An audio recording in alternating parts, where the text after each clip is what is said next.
আসসালামু আলাইকুম। ওয়ালাইকুম আসসালাম ওয়া রাহমাতুল্লাহি ওয়া বারাকাতুহু। ভাই আল্লাহ রাখছে ভালো না? আলহামদুলিল্লাহ। ভাই একটা প্রশ্ন করি বলুন। আপনার। প্রশ্ন মানে আমি পানবাড়ি হসপিটালত গেছিলাম। হুম, হসপিটালের কারখানা দেখি ভাই, আমি অবাক হয়ে গেছি। আই এম টু অবাক। হাসপাতালের মধ্যে আমার মা বোনেরা অনেক ভুলে গেছে, কারণ ডাক্তারের কোনো চক্রান্ত আছে নাকি জানি না। হুম।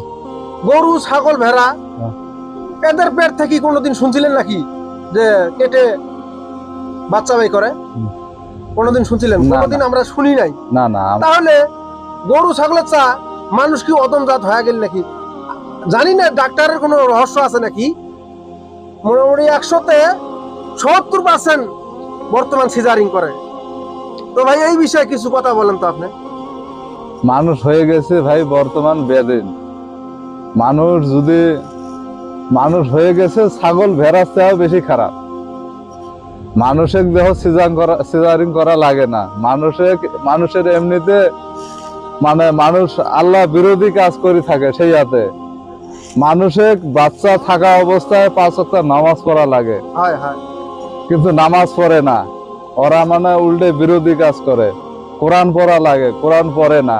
কোরআনটা বেশ সুন্দর ঝুলিয়ে থুয়ে দেয় প্যাকেট করি। আবার ভাই এরা যদি কোরআন পড়তো, আল্লাহর ও রাসূলের হাদিস মানতো, নামাজ 5 ওয়াক্ত পড়তো, স্বামীর আনুগত্য করতো, তাতে এদেরকে সিজারিং করা লাগতো না। তাতে ভাই আরে ডাক্তারের কোনো রহস্য আছে নাকি? ডাক্তার তো অল্পতে বর্ধমান আজকাল যোগ মানে কি, ডাক্তারের বারাত গেলে খালি কয় খাম খাম খাম। কি খাম কয়?